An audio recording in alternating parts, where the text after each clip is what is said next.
ইনি একজন বিজেপির কর্মী। তো দীর্ঘদিনের পুরনো কর্মী, কিন্তু সাধারণ কর্মী। অন্নপূর্ণা ভাণ্ডার নিয়ে তিনি কিছু কথা বলছিলেন ফেসবুক লাইভ করে, এবং সেটি বিজেপির যে বড় বড় কর্মী তাদের কাছে কিন্তু কথাগুলো পৌঁছে যায়। তারপর থেকে কিন্তু তার নামে একটা এফআইআর হয়, এবং এফআইআর হয়ে তাকে অ্যারেস্ট করে। তো আপনারা দেখতে পাচ্ছেন এই যে ভিডিও ফুটেজে তিনি মানুষকে বলতে চাইছিলেন যে অন্নপূর্ণা ভাণ্ডার কী, এবং কেনই বা অন্নপূর্ণার ভাণ্ডার নিয়ে বিজেপির যে নেতারা নিয়মকানুনগুলো করছে সে বিষয়ে তিনি বলছিলেন। তারপর থেকে তাকে কিন্তু অ্যারেস্ট করা হয়। তো আপনাদেরকে আমরা দুটো ভিডিও ফুটেজই দেখাবো, আপনারা দেখুন। বিশাল চাইছেন কি সঙ্গে সঙ্গে সবকিছু করে সবকিছুটা নিয়ম আছে। মাননীয় মুখ্যমন্ত্রী, কথাটা আমার গায়ে করবেন না, নিবেন না। সবকিছু একটা নিয়ম আছে, ঠিক আছে? আপনি প্রথমে কি বললেন? ফার্স্ট কথা, ডিবিডি লিঙ্ক করতে হবে। ডিবিডি অনেক মহিলা পশ্চিমবঙ্গ জানে না। তো পশ্চিমবঙ্গ যে মহিলাগুলো আছে, মা বোনরা, তাদেরকে বোঝাচ্ছি ডিবিডি মানে হচ্ছে আপনার ডাইরেক্ট বেনিফিট ট্রান্সফার, ঠিক আছে? ডিবিডি মানে কি লাভ? সরকার আপনাদের বিরুদ্ধে যাচ্ছে না, সরকার আপনাদের জন্য ভালো কাজ করছে। ডিবিডি মানে হচ্ছে, মনে করেন কার বিয়ের আগে নাম ছিল পিঙ্কি মুখার্জি, ঠিক? বিয়ে পর হয়ে গেল পিঙ্কি বন্দ্যোপাধ্যায়, ঠিক আছে? আবার সে মহিলা দেখা যায় যাকে দুখানা লক্ষ্মী ভান্ডার পাচ্ছে, সে হচ্ছে টিএমসি নেতা একজন স্ত্রী। মনে করেন ওর স্বামী নাম হচ্ছে অভিষেক ব্যানার্জি, তার স্ত্রী নাম হচ্ছে রুদ্রা ব্যানার্জি।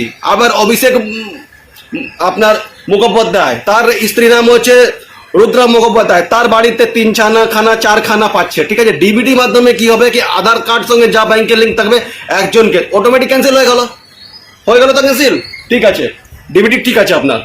তারপরে কি বলা হলো আপনাদের কি, আবার সব কুণ্ডলি চাই, তথ্য চাই। কত তথ্য আপনার যে সব ঠিক আছে, ফর্মের মধ্যে দেখলাম আমি দুটো জিনিস এখানে গন্ডগোল আছে। ফার্স্ট কথা হচ্ছে ফ্যামিলি প্রত্যেকটা ব্যাংক ডিটেলস কেউ দিবে না, চট করে ঝামেলা হবে, বাড়িতে যুদ্ধ হবে, ঝামেলা লাগবে।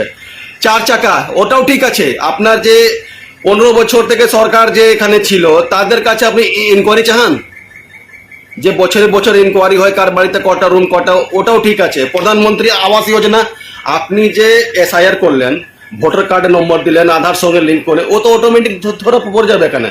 সোজা কথা হলো আধার কার্ড সঙ্গে ভাই ভোটার কার্ডটা লিঙ্ক করলাম, অটোমেটিক তো ধরা পড়ে যাবে এসআইআর কজন বাদ। তারপরে আপনি আবার ইনকোয়ারি করেন কটা লোক বাদ যাবে না যাবে, হয়ে গেল ক্লিয়ার, দুধ কা দুধ পানি কা পানি। কটা বাংলাদেশি গেল, কটা গেল, সব বাদ চলে গেল।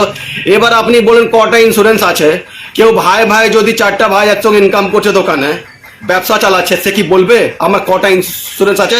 বলবে না, সে তো অটোমেটিক যুদ্ধ লাগলো বাড়িতে। এবার কারোর ছেলে বাবাকে দেখে না, বাবা জমি জায়গা কাগজ রেখেছে, ছেলেকে দিব না, এবার চাহাবে, এবার বাপকে ঘর থেকে লাদ দিয়ে যায় এখান থেকে। কি মাননীয় মুখ্যমন্ত্রী আপনি এসব করছেন? একটু জিনিসটা দেখুন। আপনার পার্টি বিরুদ্ধে কথা বলছি না, পার্টির নাম খারাপ হচ্ছে এখানে। শুভেন্দু অধিকারী কি বলেছিল, সবকা সাথ সবকা বিকাশ। আমারও গণতান্ত্রিক অধিকার হচ্ছে যে মাননীয় মুখ্যমন্ত্রী শুভেন্দু অধিকারীকে, মাননীয় মুখ্যমন্ত্রী অগ্নিমিত্রা পালজিকে, মহাশয়কে আমি একটু মতামত দিতে পারি, আমারও অধিকার আছে। আমি জানি এই ভিডিও পর কিছু অ্যাকশন হবে না, খুব জোর অ্যাকশন হবে। কোনোদিন জান্ডা নিয়ে এসছো পার্টির মধ্যে, কোনোদিন এসছো, তুমি কে হে বলনেওয়ালা, এটা বীরভূমে ভাষা আমাদের। তার থেকে বেশি কিছু হবে না। খুব জোর আমাকে পার্টি থেকে আমাকে ধাক্কা দিয়ে বের করে দিবে, যাও তুমি আমাদের মেম্বার না। হবো না, যে সৎ সেটাই বলবো। শেষ, আমার কোনো আনলিগাল কাজ নাই, কি আমি বলতে ভয় করব? সোজা কথা, আমার যেটা বিজেপি কর্মী, আমার মেম্বারশিপ কার্ড আছে, আমি রিজাইনও দিয়েছি। আমি অন্নপূর্ণা ভান্ডার নিয়ে বলেছিলাম, তার জন্য আমাকে হ্যারাসমেন্ট করছে এরা। ফেসবুকে পোস্ট করেছি বিজেপিকে ভোট দাও।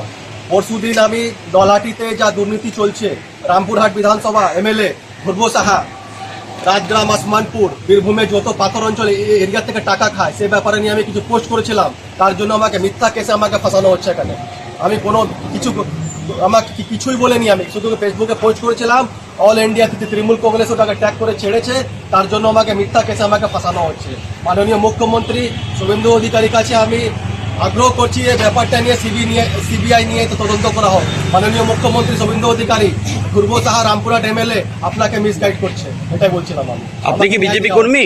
আপনি কি বিজেপি কর্মী? আমি বিজেপি কর্মী, আমার মেম্বারশিপ কার্ড আছে, আমি রিজাইনও দিয়েছি। আমি অন্নপূর্ণা ভান্ডার নিয়ে বলেছিলাম, তার জন্য আমাকে হ্যারাসমেন্ট করছে এরা।